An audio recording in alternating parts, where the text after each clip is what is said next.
A história começa com Takeru Kamishiro se arrastando pelo mesmo trajeto até o mesmo emprego sem futuro dia após dia em sua vida monótona e sem alegria. As pessoas sempre diziam a ele que manter a rotina era o caminho para a felicidade, mas no fundo, uma parte dele ansiava por algo diferente, assim como todo mundo. Uma noite, enquanto ele observa uma cena estranha piscando em sua televisão, ele de repente se vê transportado para algum lugar completamente inesperado. Então um homem misterioso aparece diante dele afirmando ser o supervisor de todo o sistema solar. Kamishiro olha perplexo e pergunta se isso faz dele algum tipo de alienígena. A figura balança a cabeça dizendo que ele está mais próximo de uma divindade. Então mostra a Kamishiro um planeta conhecido como Médios. Não importa o que seja tentado, Médios não consegue prosperar, e suas civilizações surgem e entram em colapso repetidamente. O ciclo de fracasso durou tempo demais e o homem decidiu por uma abordagem radical. Ele vai atingir o planeta com apenas uma única gota de água, porque até mesmo essa quantidade minúscula pode provocar ondas massivas que viram o mundo de cabeça para baixo. E para o choque de Kamishiro, ele foi escolhido para se tornar essa gota de água.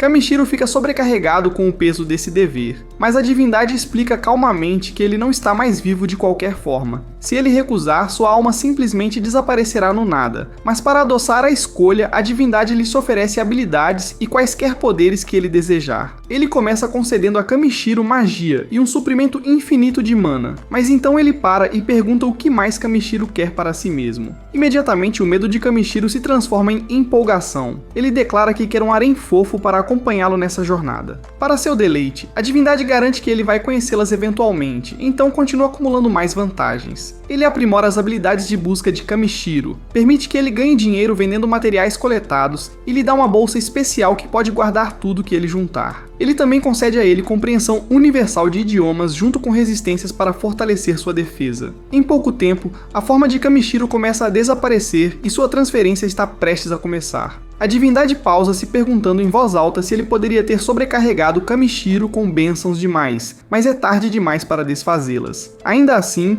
um desconforto passa por seu rosto quando ele vislumbra a parceira que Kamishiro está destinado a conhecer, então ele questiona se realmente vai ficar tudo bem. Kamishiro entra em pânico com suas palavras, mas não há mais tempo para respostas e a divindade apenas diz a ele que tudo ficará bem logo antes de Kamishiro desaparecer. Um segundo depois, Kamishiro abre os olhos em um mundo totalmente novo, agora dentro de um corpo totalmente novo. Ele não tem ideia real do que diabos deveria fazer, então ele sai para encontrar um lugar onde há pessoas. Em pouco tempo ele encontra uma vila, mas rapidamente percebe que não será capaz de comprar comida sem dinheiro algum. É quando ele se lembra que a divindade havia melhorado sua habilidade de busca para que ele pudesse rastrear materiais para vender. Kamishiro tenta ativar a magia de busca, mas nada acontece, deixando-o desapontado. Depois de pensar melhor, ele percebe que estava pronunciando errado, porque no momento em que ele diz corretamente, símbolos brilhantes aparecem ao seu redor. Essas marcações destacam onde os materiais estão localizados e quando ele diz a palavra escanear, informações mais detalhadas aparecem. Emocionado com o quão útil a habilidade é, Kamishiro se sente sortudo quando o primeiro item que ele pega acaba sendo classificado como Rank B. Ele então passa mais tempo coletando tudo o que aparece sob a habilidade, mas a maioria deles acaba sendo lixo. Quase todos são marcados como Rank E. Uma pedra estranha e brilhante chama sua atenção. Parece valiosa por parecer tão polida e clara, só para se revelar como cocô de formiga. Ele fica perplexo com o motivo de ser classificada como C, mas ainda satisfeito, já que ele aprende que as coisas que pode vender são organizadas por marcas diferentes e sua habilidade de busca as aponta facilmente. Com sua bolsa agora cheia até a boca, Kamishiro corre para a vila, ansioso para ver quanto dinheiro ele pode fazer. No portão, o guarda presume que ele é um cavaleiro por causa de quão ridiculamente alto ele é, mas Kamishiro rapidamente explica que ele é apenas um coletor de materiais. O guarda que se apresenta como Marlow diz que esse tipo de trabalho é raro, e embora a vila não tenha uma loja especializada em materiais, eles têm uma loja geral. Então o nosso rapaz vai direto para lá e quando ele mostra ao dono da loja o cocô, os olhos do homem praticamente brilham. Ele identifica como fezes de uma formiga martelo e fica absurdamente impressionado com sua forma perfeita e corrica, elogiando Kamishiro por encontrar um espécime tão bom. Ele lhe oferece 5 moedas de ouro por isso. Kamishiro não tem ideia do que isso vale. Então o dono da loja explica que uma única noite na pousada custa 500 raves e uma moeda de ouro equivale a 1000 raves. Kamishiro calcula rapidamente em sua cabeça e percebe que o homem está prestes a lhe pagar o equivalente a 50.000 ienes por cocô, literalmente. Quando Kamishiro aceita, o dono da loja fica excessivamente animado e até esfrega a maldita coisa em sua bochecha como se fosse um tesouro, fazendo Kamishiro ficar ali em descrença de que alguém está valorizando um cocô de formiga. Kamishiro então expõe o resto de sua coleta, e o dono da loja olha incrédulo de que Kamishiro conseguiu reunir tudo sozinho. Ele questiona por que alguém traria um saque tão valioso para uma loja de fim de mundo, mas Kamishiro responde casualmente que ele simplesmente gosta de andar por aí enquanto coleta o que consegue encontrar. Impressionado com seu talento, o homem decide pedir um favor. Ele explica que há uma veia de mitral escondida nas montanhas próximas, e ele quer que Kamishiro a recupere. Kamishiro vive por aventura, então ele concorda. O homem então conta 360 mil raves pelo lote. Fazer as contas quase deixa Kamishiro inconsciente, porque isso é cerca de 3,6 milhões de ienes. Mas antes de deixá-lo ir, o comerciante o avisa de que há monstros nas montanhas, mas ele está confiante de que Kamishiro pode se virar. Mas antes de ir para lá, Kamishiro passa a noite em uma pousada, onde uma jovem garota lhe traz uma tigela simples de água. O custo é 30 raves, e Kamishiro fica perplexo quando ela explica que é para se lavar. Naturalmente ele prefere um banho, mas ele quase surta quando ela lhe diz que não há banhos aqui de jeito nenhum.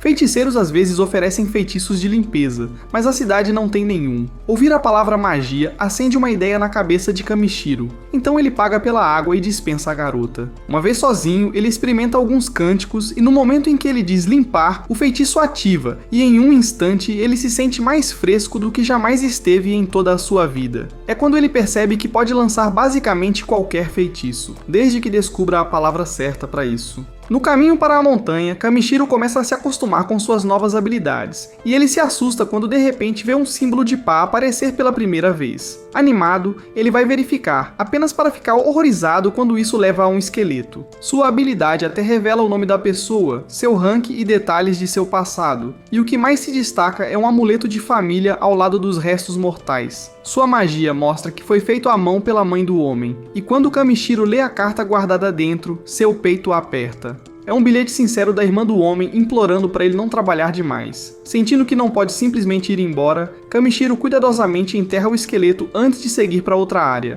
Lá ele cria uma barreira protetora, joga várias ervas que pegou mais cedo em uma tigela, adiciona tempero e finaliza com um pouco de carne. Quando ele toma um gole do ensopado, Kamishiro fica impressionado com o quão bom é o sabor. Rindo consigo mesmo, ele declara que ser jogado em outro mundo pode ser simplesmente a melhor coisa que já aconteceu com ele. Logo Kamishiro chega à Floresta dos Dragões Ancestrais, uma região mortal repleta de criaturas perigosas. Kamishiro então conjura um feitiço de luz para iluminar os símbolos ao seu redor, mas ele percebe que não há aura em lugar nenhum. Ele nem mesmo avista um único animal, e ele se pergunta se talvez seja porque ele fede muito. Kamishiro simplesmente aceita, já que isso significa que nada vai atacá-lo, e ele suspira aliviado quando a borda da floresta surge à vista. Infelizmente também acontece de ser o fim do chão sob ele, e Kamishiro despenca direto de um penhasco.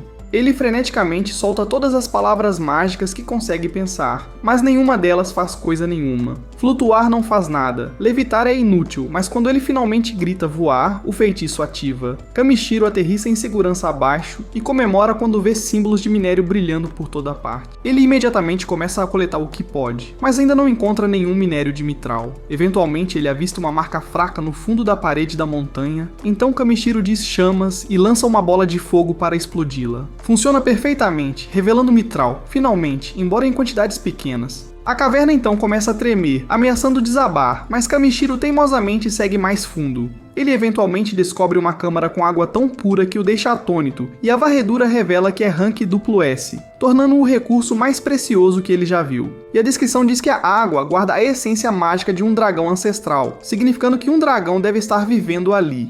Kamishiro escolhe não entrar em pânico e começa a se preparar para coletar o máximo possível, mas antes de despejar a água comum em seu recipiente, ele decide testar se a água do dragão é mesmo potável, então ele pega um punhado. Nesse momento, um dragão massivo irrompe da piscina e ele está irritado por Kamishiro não ter reconhecido sua presença. Kamishiro congela em choque, enquanto o dragão fica igualmente chocado de que Kamishiro conseguiu suportar sua aura opressiva. Entrando em pânico, Kamishiro rapidamente se ajoelha no chão e se desculpa por invadir a casa do dragão, e a besta respeita sua coragem. Kamishiro se apresenta afirmando claramente que ele é humano, mas o dragão tem dificuldade em acreditar. Ele explica que a mana irradiando de Kamishiro era tão avassaladora que o despertou de seu sono profundo. Kamishiro não entende o que diabos ele está dizendo, mas o dragão esclarece que a quantidade de mana saindo dele poderia realmente igualar o dele ou até mesmo excedê-lo. O dragão ancestral se chama Voldias, e ele afirma que tem um pedido a fazer a ele. Voldias reconhece o poder limpo e bruto em Kamishiro, e isso o faz acreditar que Kamishiro pode ser capaz de despertar despertar seu filho, e naturalmente o dragão não está esperando que ele faça isso por nada, então ele promete entregar um monte de minério de mitral em troca. Voldias apresenta ao nosso rapaz o ovo que se recusa a chocar, mas Kamishiro não tem ideia do que ele deveria fazer.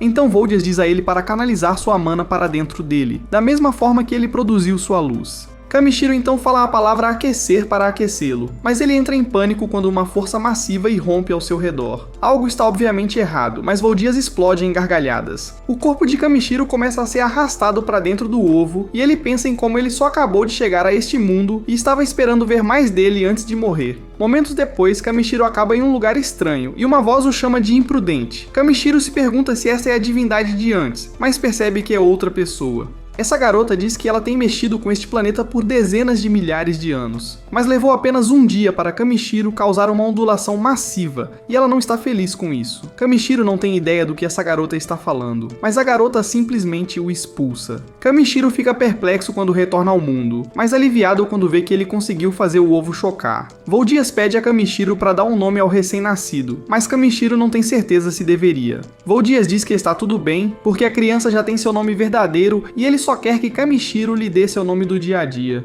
Kamishiro concorda e batiza o bebê dragão de Bee, de Black. Então Voldias diz a Bee para vagar pelo mundo amplo o quanto ele desejar, e o filhote imediatamente se junta ao grupo de Kamishiro. Kamishiro nota que o pequeno acabou de nascer e questiona se é inteligente da parte de Voldias deixá-lo ir com um estranho como ele. Mas Voldias não está preocupado, e ele aponta que Kamishiro é mais forte do que ele, e se sente seguro em confiar seu filho aos seus cuidados. Voldias então entrega a recompensa de Kamishiro disparando um raio em sua bolsa mágica e então se despede. Kamishiro então pergunta formalmente a Bee se ele virá com ele em sua jornada de coleta e o pequeno dragão pia sua concordância. Kamishiro não poderia estar mais feliz, mas antes de partir, ele tira um momento para usar magia para limpar seu novo parceiro, porque o pequeno dragão esquisito fede muito. Depois de algum tempo, Takeru finalmente sai da caverna com Bee. O pequeno dragão zumbi alegremente pela floresta e Takeru rapidamente percebe que viajar à noite pode não ser a ideia mais brilhante que ele já teve. Com fome e cansado, ele decide acampar para passar a noite. Ele pega um frasco de água elemental mágica, lembrando-se de como Voldias conectou seu suprimento ao lago mágico para que pudesse sempre manter Bee alimentado. Bee bebe a água com pura alegria e imediatamente pede mais. Takeru o satisfaz, até que ele insiste em compartilhar, oferecendo a próxima xícara de volta para ele, então ele experimenta um pouco. Montando acampamento, Takeru coloca algumas pedras mágicas e conjura uma barreira ao redor deles. Ele se lembra de quão valiosas essas pedras são, pelo menos para todos os outros, já que ele pode simplesmente criá-las com sua própria mana. Ele as trata como isqueiros descartáveis. Ele até usa uma como fogão improvisado. Bee parece surpreso, observando os minerais mais raros do mundo serem usados para preparar o jantar. Ainda assim, Takeru prepara a mesma refeição de antes, bife e ensopado, mas de alguma forma nunca fica enjoado. Bee olha para a carne babando e Takeru hesita, preocupado que a biologia do dragão possa não lidar bem com o mal passado. Mas a curiosidade de Bee vence e o pequeno dragão queima a boca na primeira mordida. Com um suspiro, Takeru esfria a comida e alimenta Bee adequadamente. O bebê finalmente come em paz, cheio e contente. Observando Bee rolar preguiçosamente, Takeru se pergunta se sente falta do pai. A resposta de Bee, um abraço apertado, é toda a resposta que ele precisa. Verificando suas estatísticas por curiosidade, ele fica chocado. Esse bebê é absurdamente forte, com poderes elementais, rank alto, tudo. Ainda assim, ele se lembra de que, forte ou não, é apenas uma criança. Takeru avisa Bee para não fazer nada imprudente, mas ele já está dormindo no meio de sua palestra. Na manhã seguinte, Takeru escala uma montanha para alcançar a floresta novamente. O lugar parece sereno à luz do dia, nada como o pesadelo gelado que parecia antes. Enquanto Bee brinca, Takeru usa sua habilidade de busca para coletar ervas. Mas a paz não dura muito. Bee de repente corre de volta apavorado. O feitiço de busca confirma vários monstros por perto. Aparentemente, lavar o fedor da caverna também lavou seu cheiro repelente de monstros. Ainda assim, Takeru vê uma oportunidade de saque. Então um enorme falcão de pedra grita atrás dele. Uma visão intimidadora, embora comparado a Voldias, seja basicamente um pombo. Takeru avista suas asas carnudas e decide que a criatura vai virar almoço. O pássaro avança, Takeru se protege, dispara agulhas de gelo e um tiro. E assim ele vence. Em seguida, aparecem lobos serpentes. Takeru aumenta sua velocidade e desvia, depois endurece seu corpo e acerta a cabeça do monstro. Em seguida, mais monstros partem para o ataque, e ele os nocauteia sem esforço. Takeru consegue vencê-los sem dificuldade. Após coletar o saque, ele sente ainda mais monstros se aproximando. Não querendo desperdiçar o dia inteiro, ele procura um plano de saída. É quando Bi o agarra e tenta voar com eles. Ele não acredita que vá conseguir, até que Bi realmente o levanta. Impressionado, ele usa um feitiço de redução de peso e de repente eles estão voando rapidamente, porém Bi o solta acidentalmente. Takeru acorda no chão com Bi lambendo seu rosto, percebendo que de alguma forma escaparam completamente da floresta. Ainda abalado, mas grato, ele agradece a Bi e o avisa para pegar leve da próxima vez. Bi responde com afeição e acidentalmente dá uma cabeçada em seu estômago. Enquanto voltam em direção à vila, Bi percebe um galho estranho que Takeru está segurando. Ele explica que é um galho de Yggdrasil, um item lendário rank SS que ele tem desde o primeiro dia, embora esteja adormecido. Bi solta uma pequena baforada de fumaça mágica nele e de repente o galho desperta. Takeru fica impressionado. Agora ele parece mais com um mago do que com um coletor. Antes que ele possa testá-lo, um rosnado baixo ecoa pelas árvores. Takeru avisa Bi para ficar atento, mas Bi corre direto em direção ao som. Takeru corre atrás dele e o encontra circulando uma árvore. Embaixo dela, há uma jovem elfa, desmaiada e fraca. Takeru se prepara para o perigo, mas o rosnado não era de um monstro, era do estômago dela. A elfa olha para cima e diz baixinho que não come há dias, então pede a ele um gole de água. Takeru coloca a mão na bolsa e pega um pouco de água fresca para a elfa. Ela bebe tudo de uma só vez. Quando termina, ela o agradece educadamente, mas admite que ainda está morrendo de fome. Lembrando-se do almoço que nunca terminou, Takeru lhe entrega um sanduíche. A garota não hesita nem por um segundo antes de devorá-lo, como se não tivesse visto comida em semanas. Enquanto ela elogia a refeição celestial, Takeru não pode deixar de encarar. Uma elfa agindo de forma nada élfica assim é a primeira vez. Ele suspira e lembra a ela que até pão velho teria um gosto divino quando se está morrendo de fome. A garota acena com a cabeça, alegando que acabou de recuperar sua vontade de viver, o que, dada sua performance, provavelmente é verdade. Curioso sobre como ela conseguiu acabar tão desesperada, Takeru aponta que a vila mais próxima não fica longe da floresta. Então, no meio da frase, ele sente um cheiro de algo desagradável e vem da elfa. Ele parece desapontado, murmurando que esperava que as elfas cheirassem a flores ou qualquer outra coisa parecida. A elfa imediatamente se ofende, e com razão. Depois agradece pela comida e sai correndo furiosa pela floresta. Quando ela se vai, Takeru balança a cabeça e retoma a coleta de materiais no caminho de casa. Mas em pouco tempo, Voldias o alerta sobre algo à frente, uma carruagem rolando pela estrada. Takeru percebe a criatura elegante puxando-a, um cavalo unicórnio rank E, uma visão rara. O motorista, um homem amigável chamado Porun, diminui a velocidade e grita, perguntando o que Takeru está fazendo na floresta sozinho. Takeru explica que está indo para a Vila Torme. Porun parece surpreso que ele esteja andando todo esse caminho, enquanto sua esposa e filhos espiam curiosamente de dentro da carruagem. Então Porun olha para o cajado de Takeru e pergunta se ele é um mago. Takeru ri disso dizendo que é apenas um coletor. Isso chama a atenção de Porun, aparentemente coletores são raros e respeitados. Quando Porun descobre que estão indo na mesma direção, ele oferece uma carona a Takeru. O rapaz hesita, dizendo que é grande demais para caber confortavelmente na carruagem. Os filhos de Porun acham isso hilário e começam a dar risadas, mas Porun insiste para ele ir de qualquer jeito. Relutantemente, Takeru sobe na parte de trás. Enquanto viajam, ele não pode deixar de se perguntar por que as crianças neste mundo parecem gostar tanto dele. Porun brinca sobre seu tamanho novamente e Takeru se desculpa por ocupar espaço, mas o homem ignora, dizendo que é certo ajudar um companheiro viajante. Takeru fica surpreso com o quão gentil e confiante a família parece, especialmente com crianças tão jovens em uma estrada tão perigosa. O filho de Porun, Caim, explica que se Takeru fosse perigoso, seu amuleto mágico teria os avisado. Takeru percebe o pequeno sino pendurado na carruagem, alimentado por uma pedra mágica brilhante. Ele mentalmente anota que provavelmente poderia fazer um ele mesmo. Finalmente, lembrando-se de suas maneiras, ele se apresenta adequadamente, e a esposa de Porun, Elisa, retribui o gesto com um sorriso. Assim que as coisas se acalmam, Bi começa a se mexer dentro da bolsa de Takeru. As crianças imediatamente notam o som e começam a fazer perguntas. Takeru tenta disfarçar, mas Porun o garante que está tudo bem, pois aventureiros mantêm monstros de estimação o tempo todo. Então ele deixa Bi sair. Os olhos das crianças se iluminam enquanto Bi sai voando, e elas se aglomeram ao redor do pequeno dragão em admiração. Porun e Elisa parecem igualmente impressionados que Takeru conseguiu domar um dragão. Pensando rápido, Takeru diz que é apenas um dragão negro, nada de especial. Alguém pergunta se ele é um cavaleiro dragão, e ele explica que apenas encontrou o ovo e o chocou sozinho. Mais tarde, Tarde naquela noite, eles param para descansar. Takeru monta uma barreira protetora usando suas pedras mágicas e Porun parece visivelmente aliviado.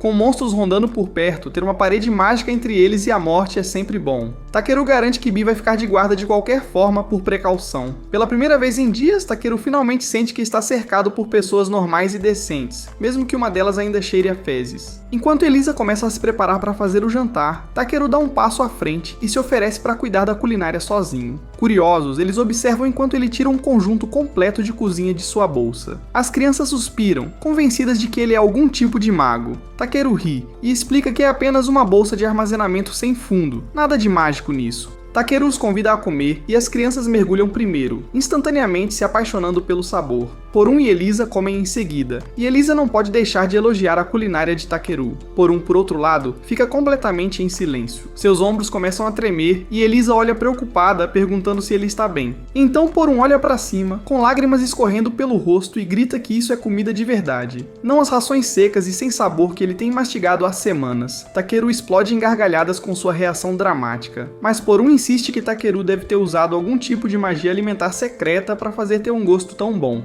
As crianças dão risadas com as palhaçadas do pai e o acampamento se enche de risos até que os pratos de todos estejam limpos. Quando o jantar acaba, Porun pega um violão gasto e começa a tocar. Elisa se junta com uma voz suave e melódica que ecoa pela noite tranquila. Takeru senta por perto, brincando com as crianças e compartilhando o calor do momento. É simples, mas real, algo que ele não sentia há muito tempo. Enquanto a música toca, Takeru pensa em sua vida solitária na Terra, e agora sentado ali cercado por risos, luz do fogo e um bebê dragão roncando suavemente ao seu lado, ele percebe o quão grato está por este mundo novo e estranho. Quando a noite termina, ele coloca Bee em seu pequeno saco de dormir. O dragão já está roncando antes mesmo de ele terminar. Takeru se deita, olhando para as infinitas estrelas cintilantes acima. Pela primeira vez, o mundo parece pacífico. Quando o sol começa a surgir no horizonte, Porun já está acordado e polindo as rédeas da carruagem como o adulto responsável do grupo, enquanto as crianças ainda estão desmaiadas em seu próprio mundo de sonhos. Bee está aconchegado bem entre eles. Takeru também está acordado, sentado no chão, casualmente limpando suas tesouras casualmente como um homem que não tem absolutamente nada a provar. Elisa sai da carruagem logo depois, vê ele polindo suas ferramentas e diz algo sobre como pessoas que cuidam de seu equipamento são os melhores aventureiros. Takeru ri e admite que sim, talvez ele esteja realmente ficando bom nessa coisa toda de coletor. Ele nunca planejou isso, apenas aconteceu de pegar essa classe por acidente, mas de alguma forma se encaixa. Quando todos estão prontos para seguir,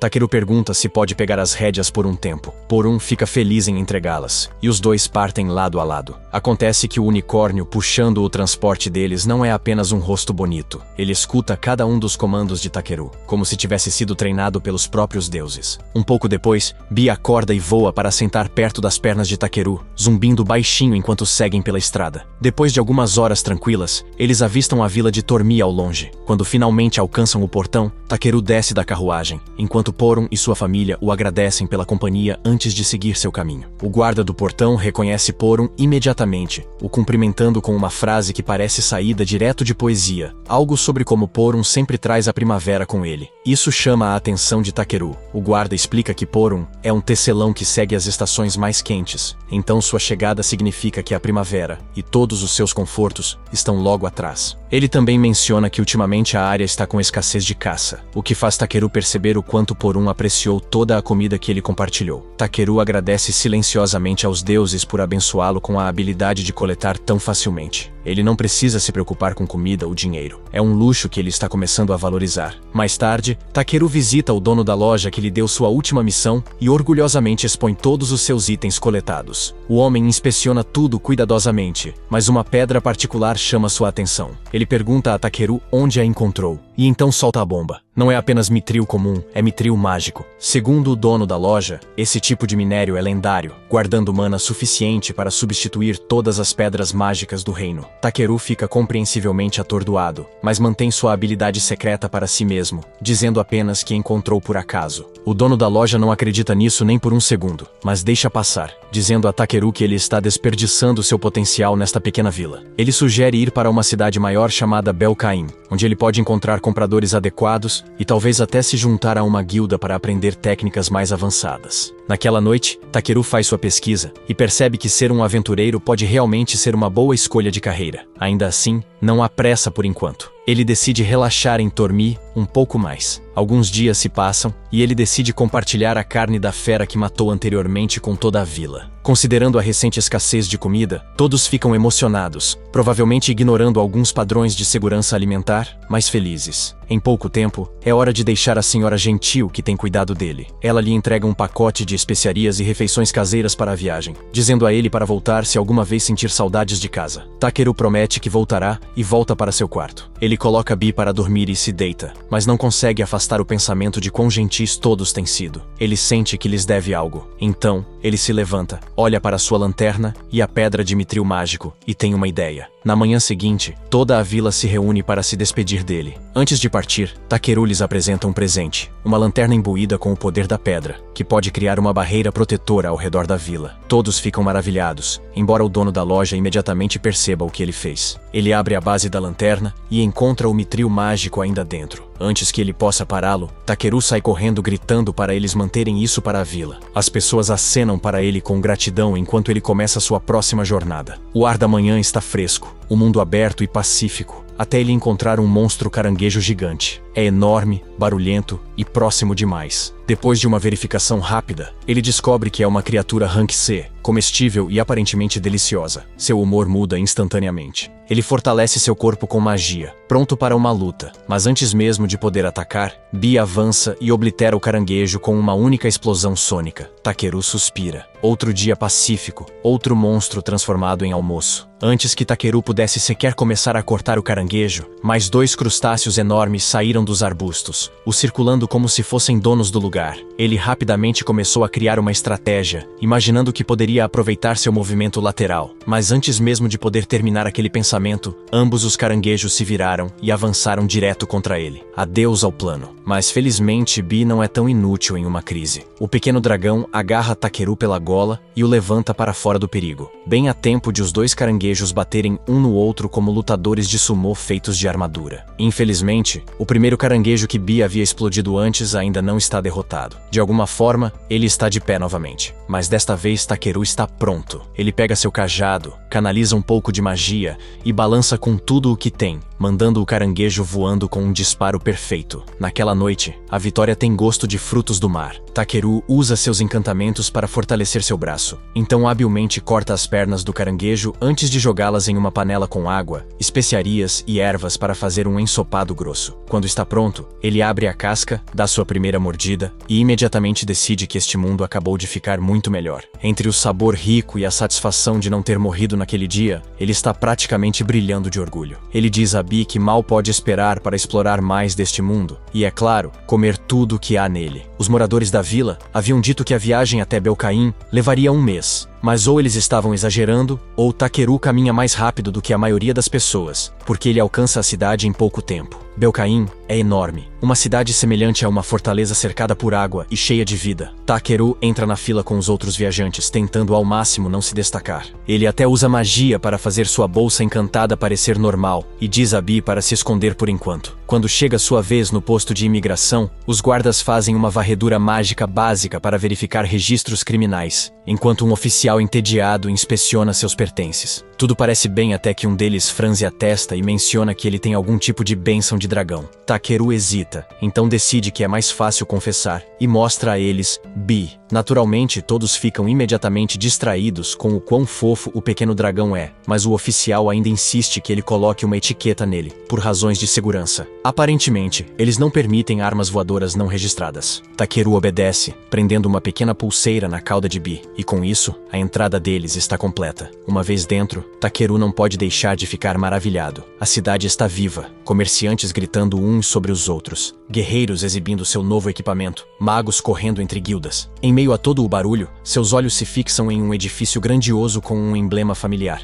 É a Guilda dos Aventureiros. Ele vai direto para lá. Lá dentro, o lugar está movimentado, mas caloroso, cheio de lutadores, comerciantes e empregadas correndo. Antes mesmo de poder olhar ao redor, uma recepcionista alegre com orelhas de coelho chamada Arya o cumprimenta e pergunta se ele está lá para se registrar. Takeru acena com a cabeça, seguindo-a até a mesa enquanto ela anota suas informações. Quando ela pergunta se ele tem alguma experiência de combate, ele admite que lutou com algumas coisas: um pássaro estranho, alguns lobos, serpentes e caranguejos gigantes. Arya pisca, claramente descrente, e pergunta se ele tem alguma prova. Então, sem pensar duas vezes, Takeru tira um caranguejo morto inteiro de sua bolsa mágica. Arya grita e corre para fora da sala, enquanto o resto da guilda corre para ver o que acabou de acontecer. Um aventureiro bestial dá um passo à frente, usa sua habilidade especial para ler as intenções de Takeru e calmamente diz a todos que ele não é perigoso, apenas estranho. Takeru, agora cercado por espectadores curiosos, explica que manteve o caranguejo porque a carne é boa, e apenas um idiota a desperdiçaria. A sala fica em silêncio. Aparentemente, ninguém ali come caranguejos. A multidão parece levemente horrorizada, mas eles eventualmente o ignoram. Arya finalmente retorna, ainda abalada, mas profissional o suficiente para terminar seu registro. Quando ela pergunta se ele tem algum parceiro, Takeru apresenta Bi, que imediatamente rouba os holofotes. A guilda inteira olha com admiração. Uma classe de coletor com um dragão é algo inédito. Em minutos, várias guildas já estão tentando recrutá-lo. Arya rapidamente o leva para outra sala para finalizar a papelada em paz. Takeru entende errado por um segundo, mas em vez de romance, ele apenas recebe uma marca de guilda carimbada em sua inscrição. Com isso, seu registro está completo. Arya lhe entrega uma pulseira de cobre, o marcando como um aventureiro Rank F, o ponto de partida para todos. Takeru não se importa e com isso seu próximo capítulo começa.